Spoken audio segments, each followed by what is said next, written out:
Now, I'd like to introduce Father Brian Hare, Secretary for Health and Human Services at the Archdiocese of Boston. Father Hare will share with us the importance of our labor school in the context of the theology of Catholic social teaching. Good evening. Let me begin by adding my welcome to all who are attending this annual event of the Labor Guild. You have been welcomed previously, but let me add my welcome to it. This event is sponsored annually by the Labor Guild, and I always think it has perfect timing. We lodge it between Thanksgiving and Christmas. Thanksgiving, the time when the nation becomes conscious and needs to be conscious of the gifts that God has given us and what human labor and ingenuity have done with the raw material God provides in creation and built this extraordinary nation. We give thanks at Thanksgiving. At Christmas, we are asked to open our minds and hearts, not only to those close to us, as we will in our families, friends, and relatives, but open our minds and hearts to those who struggle in this great nation, who, in spite of the enormous prosperity of the nation, know the burden of poverty. Many are American citizens. Some are immigrants newly arrived at our shores. And both of them need the compassion and openness of our country as a whole. And the Labor Guild's event helps us to give thanks, and it reminds us that we are called to demonstrate our thanks by compassion and care for others. The Archdiocese sponsors the Labor Guild as one way that it seeks to provide a contribution to the wider society of our cities, our commonwealth, and our country.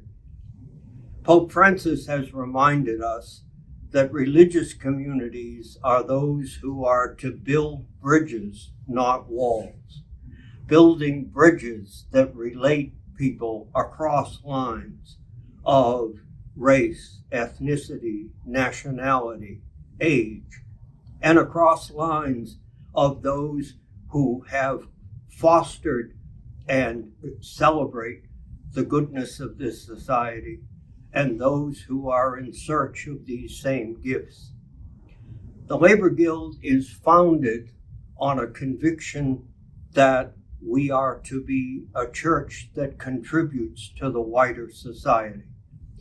And one of the ways we do this, building bridges, is the way we join together labor, management, and civil society in the awards that we give each year. These awards are meant to remind all of us of the service of many of us in this society. And I congratulate the awardees this night, for they have been judged over many years of service to have made precisely the contribution to the wider good of society that the Labor Guild exists to foster. The Guild itself is based on Catholic social teaching, the conviction that a religious faith is not only about worship, is not only about gathering a community. It is about reaching out beyond our communities of faith to celebrate and to broaden the goodness of the society and the relationships within it.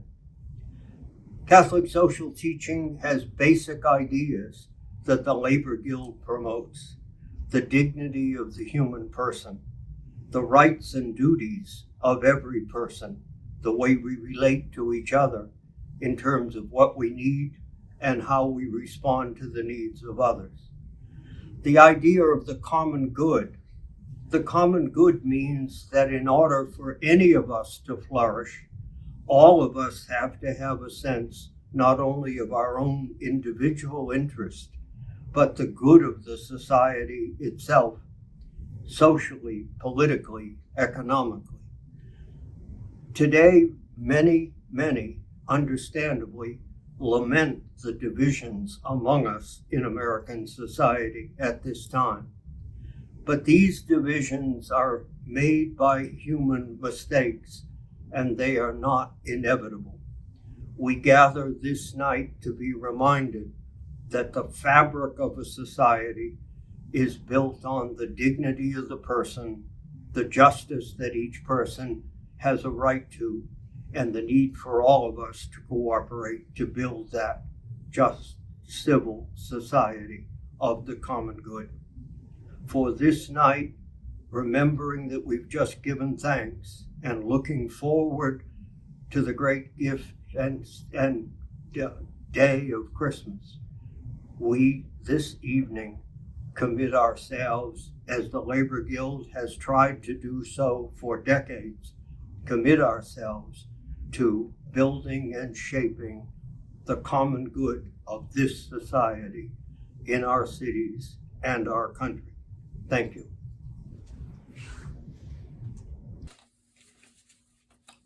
Thank you, Cardinal O'Malley and Father Hare. We are pleased that Bob Rizzi, president of the Norfolk County Central Labor Council, and the Bricklayers and Allied Craftsmen Local 3, and Christine Carmody, executive vice president for human resources for the Eversource, are serving as our co-chairs. Hello, I am Chris Carmody, Executive Vice President of Human Resources and Information Technology at Eversource Energy. I am pleased to be the Management Co-Chair of this year's Cushing-Gavin Awards, along with my Labor Co-Chair, Bob Rizzi. For the last 56 years, the Labor Guild has been recognizing practitioners for excellence in labor management relations. In 2021, Eversource was pleased to have our CEO and President, Joe Nolan, honored by the Guild as the Management Award winner. As in the past, this year's awardees represent the highest standards of moral integrity, professional competence, and concern for the community. Congratulations to Tess Brown, Miles Calvey, John Folcarelli, and Nicole Horberg-Dechter for this well-deserved and prestigious recognition. I'm sure you are all honored to join such an esteemed group of prior Cushing-Gavin Award winners. Eversource is proud of our positive and productive working relationships with our unions. Having more than half our workforce throughout Massachusetts, Connecticut, and New Hampshire represented by locals within the International Brotherhood of Electrical Workers, Utility Workers Union of America, and United Steelworkers, we know that our represented employees are the backbone of our success. Our employees' contributions every day ensure a safe and reliable electric and gas system for our customers, and as first responders, they are always at the ready to restore service to customers in emergencies and storms, often in very challenging conditions, and when their own families may be without power. I'd like to acknowledge and thank our union leadership partners. From the IBEW, Vice President Mike Monahan and International Representative Tyler Eaton. From the UWUA Local 369 President Dan Larry, and formerly Craig Pinkham, who is now National Vice President. And from the USW, Subdistrict Director Steve Finnegan, Local 12004 President Kathy LaFlash, and Local 12026 Business Manager John Bonapani. These union leaders are critical to our ongoing success. They work actively with our management, including Chris Hall, Eversource's Vice President of Labor Relations on my team, to understand and address challenges and issues of mutual interest to both the union and the company. This willingness to collaborate, to identify and develop solutions together is a critical ingredient for success for the company and the union. Since its inception in 1945, the Labor Guild has played a major role in the labor management arena to foster positive labor management relations by providing important services, including its School of Labor Management Relations, practitioner-led education, networking events, leadership opportunities, and even private conference space. Eversource has been a long-standing supporter of the Cushing-Gavin Awards annual event, which is the Guild's largest fundraiser. I encourage all of you to support the important work of the Labor Guild, which will enable them to continue to offer services that build a bright future for labor management relationships and ultimately thriving businesses, workplaces, families, and communities. Finally, I'd like to thank the Guild for its work and its recognition of this evening's awardees. Congratulations and thanks to each of you for your longstanding commitment to improving labor management relations throughout Massachusetts. Thank you, Bob and Christine.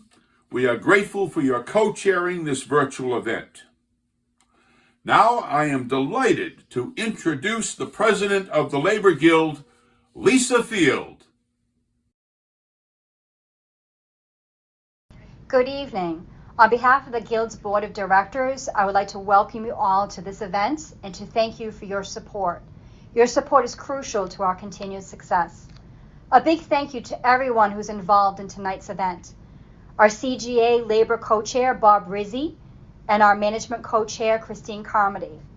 Our CGA committee members, Stephen Afanato, Alyssa Catalick, Martin Callahan, Kevin Cotter, Stephen Finnegan, Tom Kerr, and Jack Wolf. Thanks to Diana Painter and Matt from Free Thought for providing all of the support. A special thanks to the glue that holds us together, our staff, Mary Gendralis and Maureen Callahan. Also a thank you to our Board of Directors, Father Mark Fallon, Father Brian Hare, and Cardinal O'Malley. We are very excited to announce that we will be launching an updated website that will enable us to better serve our labor management community with new features for membership, fundraising, and online educational content. Be on the lookout for these exciting developments in early 2023. Also look at our website, laborguild.com, for 3 great health and safety workshops with our community partners, MassCosh and Massachusetts Nurses Association. As Article 1 of the Labor Guild's 1945 Charter states, the Guild promotes justice and good order in area workplaces by inspiring, motivating, and helping men and women to act with conscience, know-how, and courage in labor management relations. Our 4 awardees serve as inspiration to us all. Each has developed a lifetime of accomplishments, and we are thrilled to celebrate those accomplishments tonight. Sister Tess, Miles, John, and Nicole, our sincerest congratulations. Thank you for your dedication and service. So just a few weeks ago, I was able to reach Sister Tess on the telephone, which is remarkable in itself, and wanted to share this honor from members of the Labor Guild. So of course she began speaking of other people. One, a dear friend of ours, Hermana Jacinta Millan, the Sisters of the Holy Cross, and then our honored colleague Dolores Huerta of the farm workers. At some point I was able to bring the focus back that in fact previous winners of the Cushing-Gavin Award had in fact selected Sister Tess for this recognition. Congratulations. Thank you. Congratulations, sister. Well deserved. Thank you, Lisa. Thank you, Father, and everyone. When Father called me, I was really speechless. I said, no, I really am again. Everybody knows I have lots of words, but it's... So, don't know where to start. Well, we'll be coming together December the 2nd, today, which is the anniversary of the church women who were martyred in El Salvador 42 years ago. Maura, Ita, Dorothy, and Jean. Sister Marinol, Ursula's sister, and Jean Donovan. And they joined St. Oscar Romero and so many others, countless ones, in El Salvador and Guatemala who were murdered. Many were labor union organizers and catechists, as well as elderly and children. And this award reminds me that as long as I have breath, I can't give up. None of us can. I thank the Labor Guild and the board and nominating committee, those who nominated me. And also I'm thinking of the ones who keep me going, especially the folks at the Labor Resource Center at UMass Boston, the South Asia Worker Center, the Wild Women of Wild, my own congregation, Sister of Charity of Nazareth, my parish, and the folks here who keep me grounded in faith and action at St. Catherine Drexel. I keep trying to find words, even though I wrote some down, and I keep thinking. But I'm wondering too, one of the things is, I'm really saddened that many young people aren't aware of the legacy of the church as far as Catholic social justice, of us being on the picket lines. And one of the things I was thinking as I was preparing, the prophet Isaiah says, "Seek the peace and the prosperity of the city to which you have been exiled or to which you have been sent. Pray to God for it, for if it prospers, you too will prosper." And that's the thing we need to remember. Where are we located? Where are we watching this presentation tonight? Maybe you're on your couch. Maybe you're with some friends. Maybe some of you might even be on a picket line somewhere. But how do we, older folks, have the backs of Gen X, of the Gen Z, the millennium? We put labels on one another, but whatever these younger folks call themselves, so many are really interested and want action. They're about social justice, carrying the church and our world forward, whether it's climate change or the intersectionality with workers' rights, with immigration, so many things. We spoke about what happened 42 years ago. And we had people crossing the borders. In fact, one of the things I pulled out was Sister Caroline Messina and I when we were the farm workers in Texas on the border. And on the anniversary, it was like the third anniversary,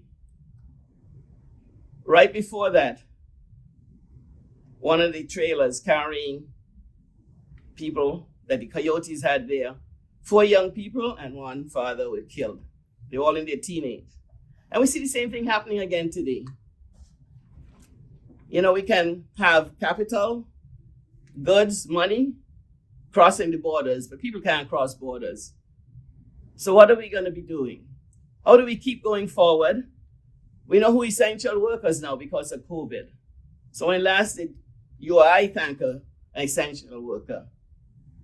And if you're seated at the table, it's God's table. There's room for everybody at the table.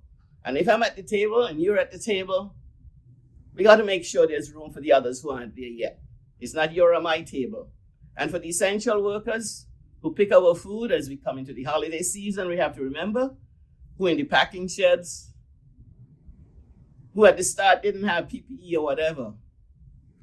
If you're an essential worker out there or a young person, as Shirley Chisholm said, you bring your own chair.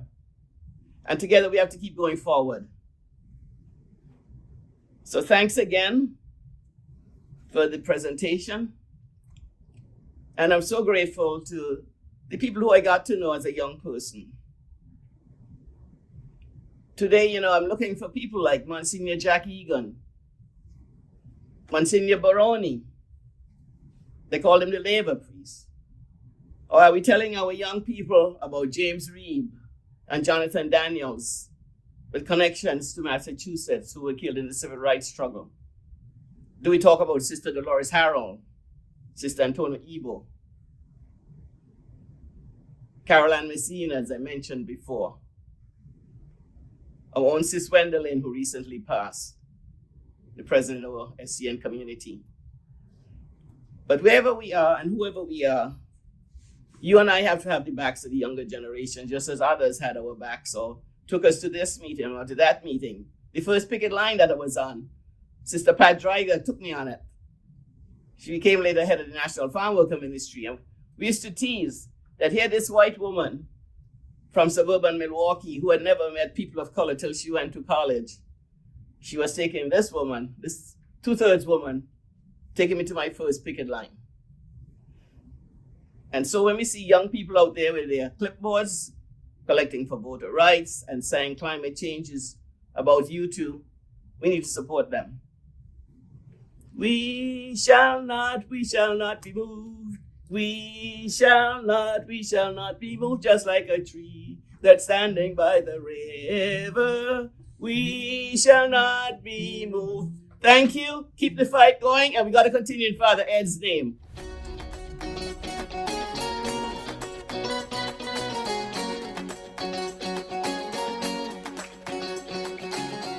Good evening. As we greet our friends in December, we're actually recording this on the eve of Veterans Day, and a number of friends were asking me how I might have finished up the job that I enjoyed so much with the number of years of being a Veterans Administration chaplain.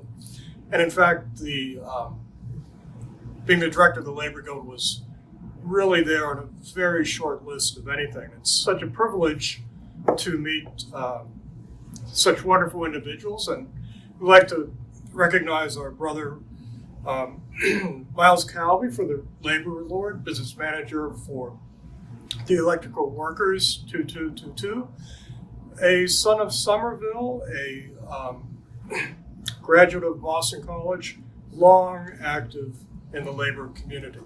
And President Lisa Field has joined me for this occasion. President Field. Congratulations, Miles. Thank you. Thank you so much.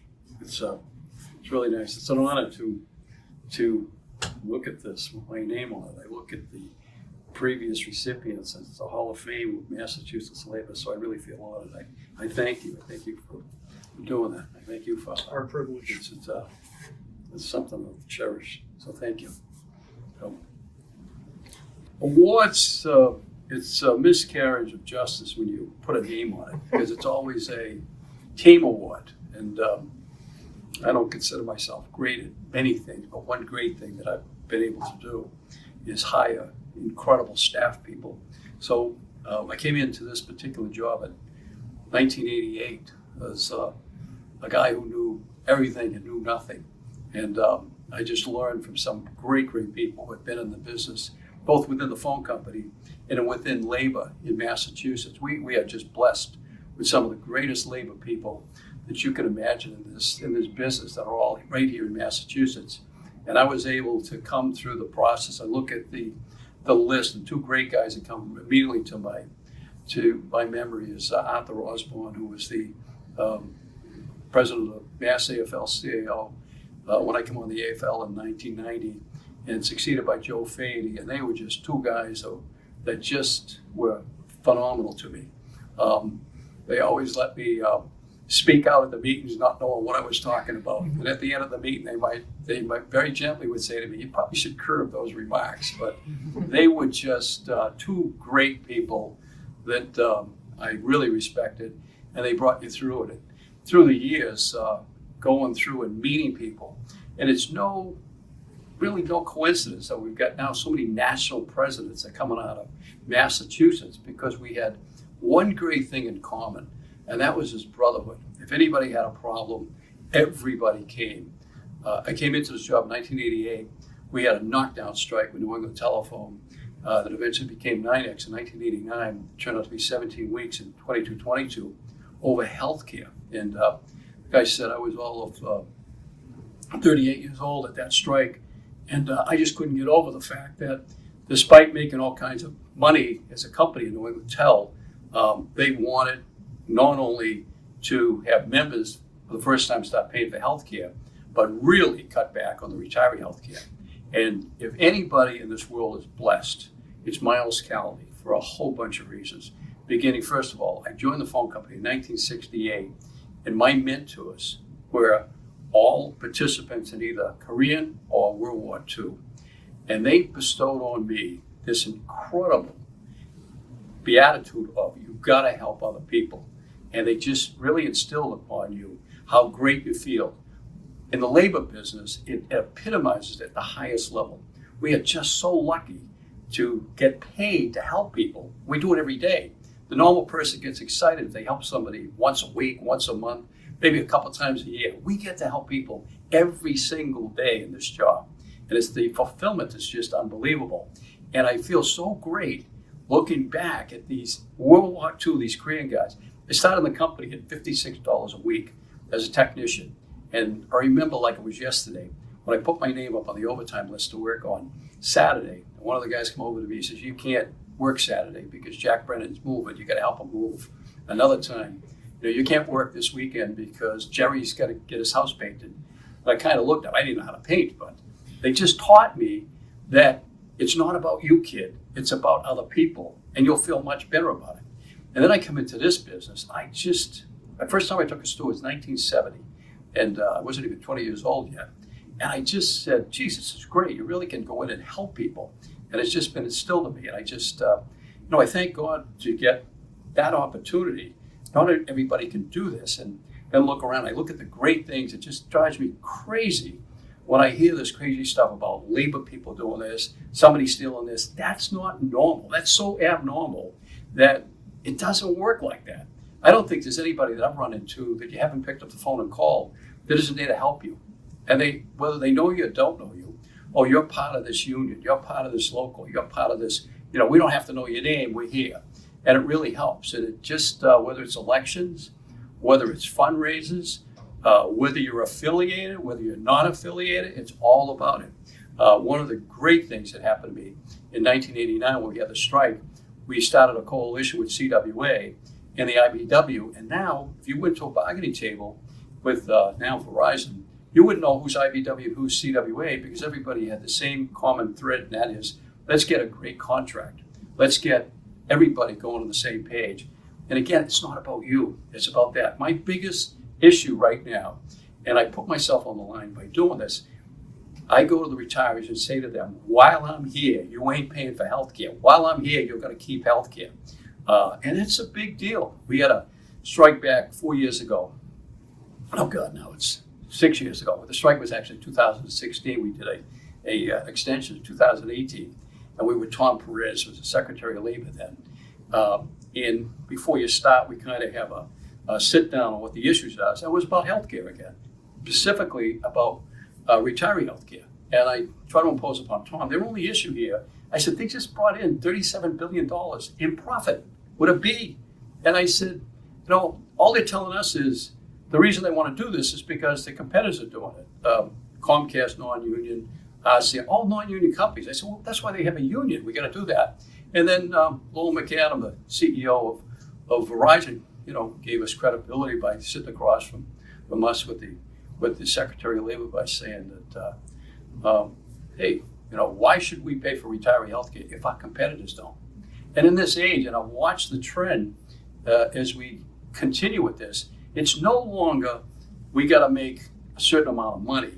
It's simply, well, if our competitors do it, we have to do it, which is so wrong. It's just not right on taking that thing. People have lost the sense of A, how important a job is to somebody, B, how important it is to allow them to get enough to pay in benefits to raise a family with them and see the camaraderie. I into the age now that my retirees all go, everybody I work with is all retired. And it's nice to see that they have stability, they have security in doing that, and they still have to pay for healthcare. Everybody's paying for healthcare, but not as deep as a company would want, a company that brings in billions of dollars. And it is something ethically wrong. We've lost the foundation of what religion is all about, and the foundation of helping everybody, faith, hope, and charity. And I always tell people, look, you got to have faith. There's always going to be hope if you want to go forward. That takes away all the thing, but start with charity. Everything else does that. My uncle came from Ireland in 1950, and he never left. And he used to say to me all the time, look, the 10 Commandments is the 10 Commandments, but live by the Beatitudes. That's what you live by. And he said, if you live by the Beatitudes, A, they're easy to understand. B, that's what people recognize you. My mother lived on the great quote of Maya Angelou, when she said, Maya Angelou once said that, people will never remember what you said. People will never remember what you did, but they'll always remember on how you made them feel. So I always say to people, look, if anything else, I want you to at least say that I tried to help you. And if anything else, I want you to feel comfortable. I just said it earlier. If you're in my local and I don't know you, you fell out of the sky last night. I just, I find it amazing. And my attitude is simply, you pay me. So the least I can do is give you time. You give people time, whether it's your kids or anybody else, it's a different deal. They have more respect for you. They're more comfortable with you. And that's basically what it is. We're all I live in funeral homes. I look at people in the casket and I say, oh my God, this poor guy would meet me on Monday morning and start complaining because he just heard that our big deal in the phone company was 3 nights and a Saturday overtime. They say, I just heard they're not going to work 3 nights on a Saturday. And holy mackerel, I had one member, God rest his soul, who he just lived for overtime. And he dropped dead at the funeral home over in Del Russo in Medford. The first thing his wife said to me, he's not going to have to worry about overtime now. And that's how we've got to get it back to, we're all going to end up in the same place. And we've got to be able to look at somebody and say, hey, we did our best. But when it's all about greed, it doesn't work. We can hear the justice in every syllable, so. Mm-hmm. Wow, congratulations. I can't thank you all enough. And like I said, to look at this, to join this honor roll is just the highest compliment I can get. So thank you again. I appreciate it. Thank you so much. Congratulations.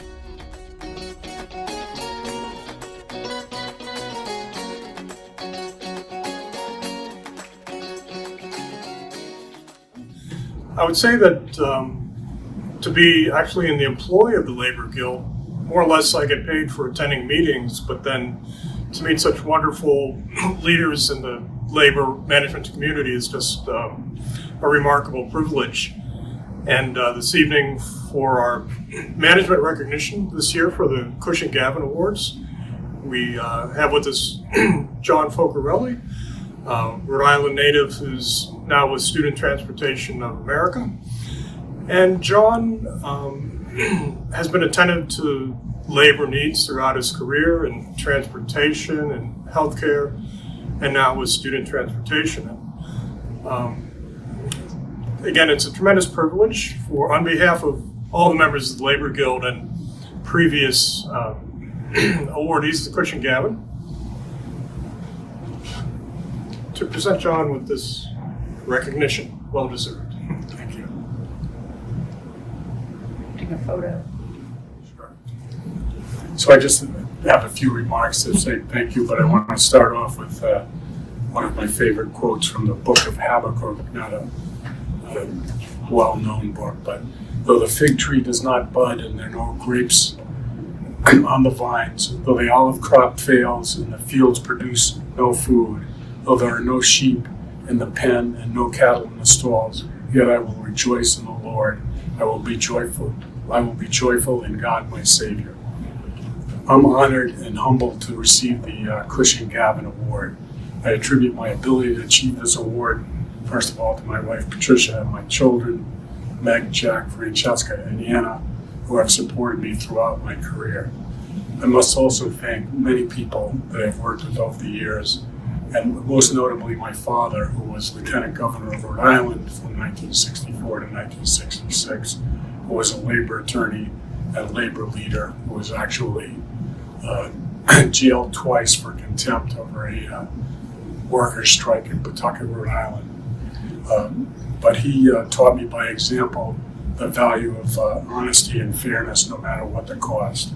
There are so many others to mention, but among them I learned from one of the previous Cushing-Gavin Award winners, Al Glazeman, who was at Edwards and Angel when I first started there, which is now Lock Lord.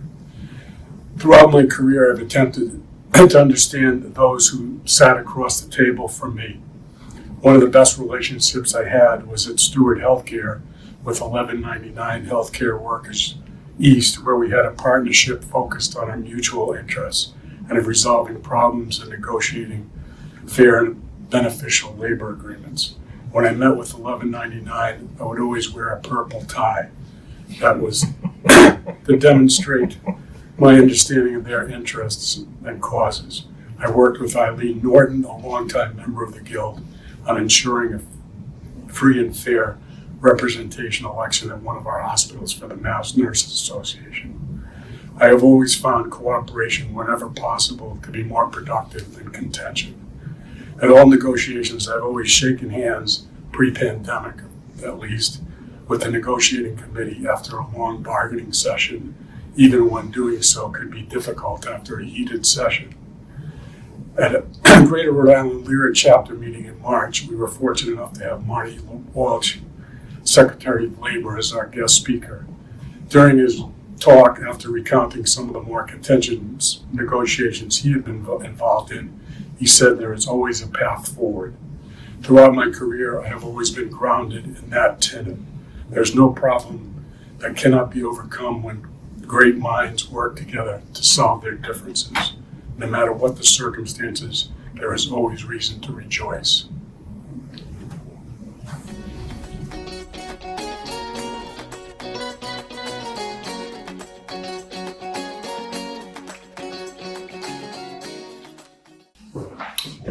For the custom of the Cushing-Gavin Awards, each year management attorneys and labor attorneys alternate for a selection committee, who this year have managed to find a member of the Bar Association who introduces herself as a social movement attorney.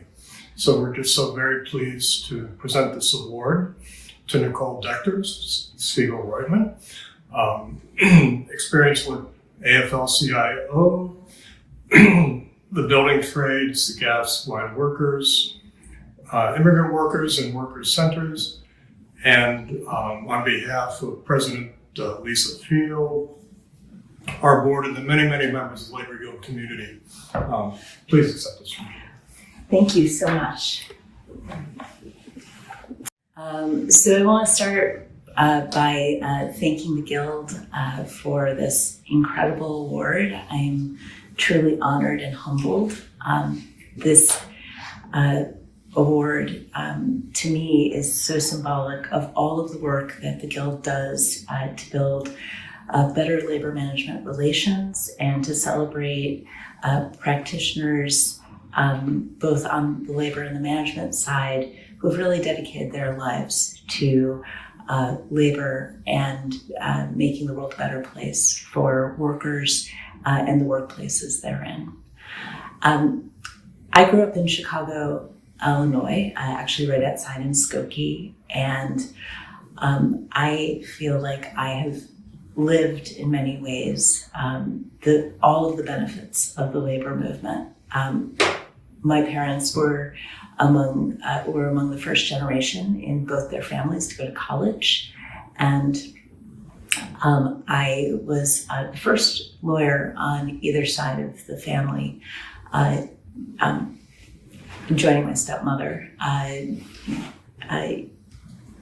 feel particularly lucky to represent workers. America is a tough place, and it's a place where workers, no matter what their inherent dignity, often get lost in the shuffle. They often face adversity, just trying to make their way in the world and trying to have a better life.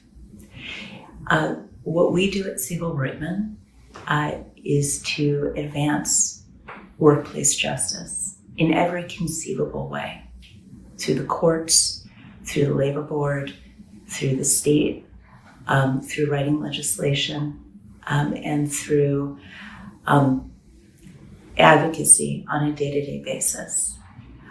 I'm very lucky to have partners and colleagues at Siegel-Reutemann who share this vision and share this dream, and to make the world a better place with them every day. I also want to thank my clients who have been thought partners and justice partners every day that I work with them, whether it is working on a project labor agreement to advance the lives of literally thousands of workers in meeting their needs for good jobs with good benefits, and bringing a new generation of workers into Boston's building trades, or working on an individual arbitration to address a workplace wrong. I know that the unions I work with and their leaders are committed to workers' rights and to dignity at work. I'd also like to thank my family. They have been incredible influences on my life and my work. My husband, Jonathan, has been my partner for 25 years and has given me the strength and energy to do this work. And my girls, Lila and Ariel, have supported me the entire way and are truly an inspiration to me in working to make this world a better place. Thank you and enjoy your evening.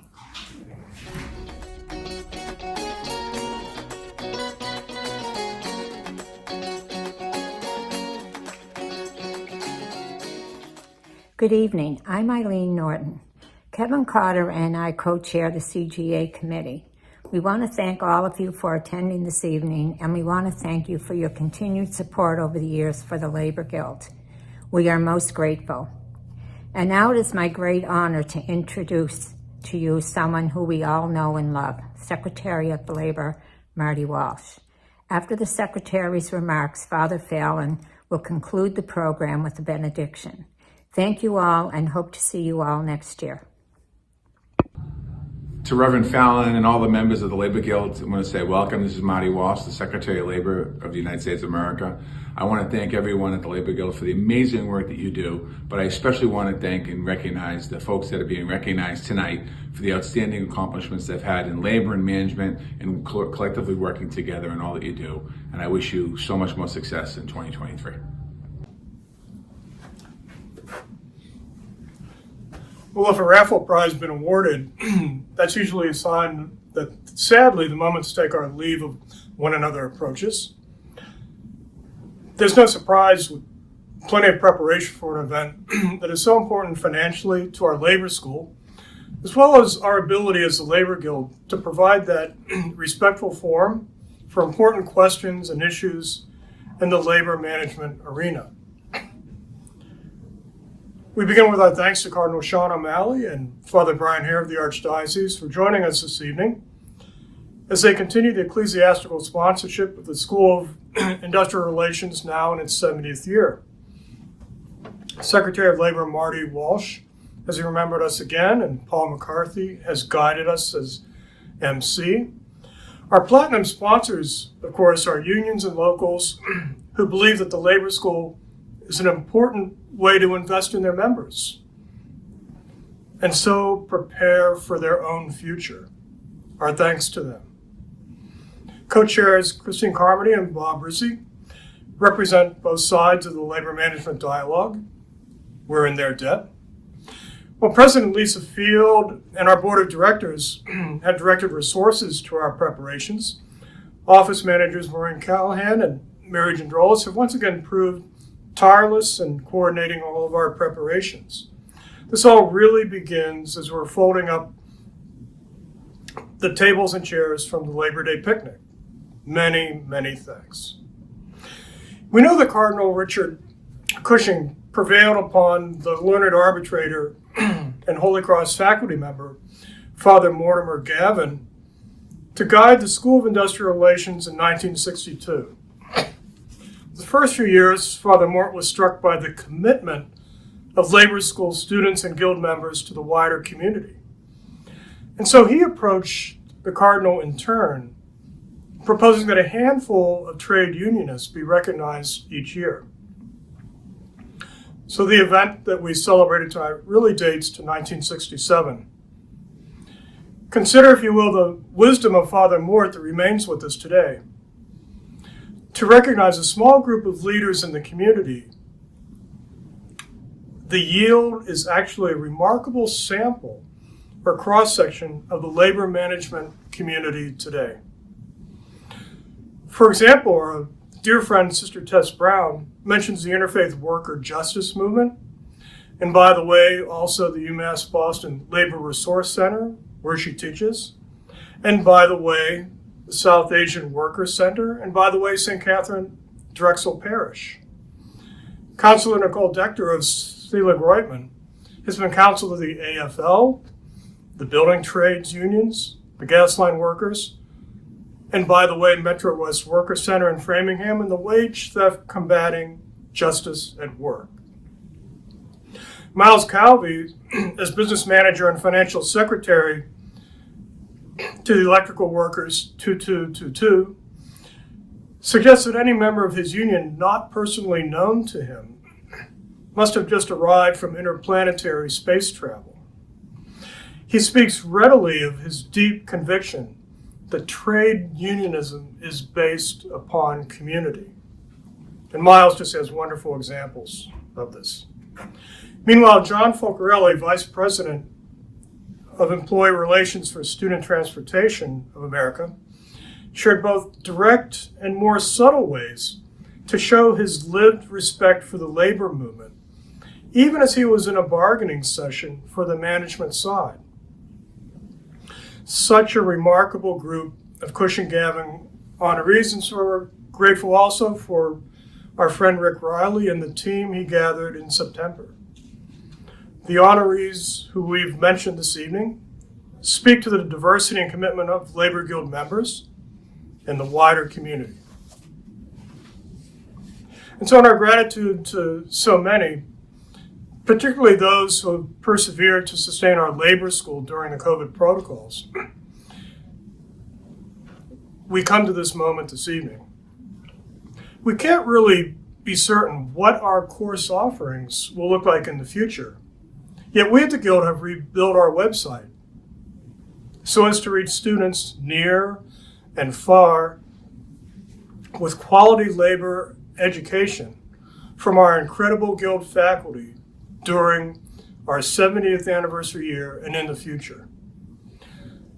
Please know we could not have afforded this significant financial investment without the donations and demonstrated commitment of so many in our audience tonight. As with many friends of the Guild who conclude the Passover meal each spring with the exhortation next year in Jerusalem, we truly hope that we will be gathered again together under the same roof next December for our Cushing-Gavin Awards. Que el Señor nos bendiga durante las ferias Año Nuevo que ya viene. May God truly bless all of us for the holidays and New Year. A pleasant evening and weekend to you and yours. On behalf of everyone at the Guild, good night.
Thank you very much, everybody. Have a nice weekend, and we'll see you next year. Congratulations again to the awardees.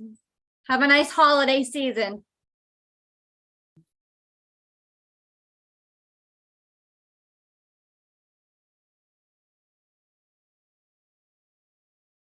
There. Hi, Sister Tess, can you stay for 1 minute, please? Sister Tess, 1 minute. Thank you.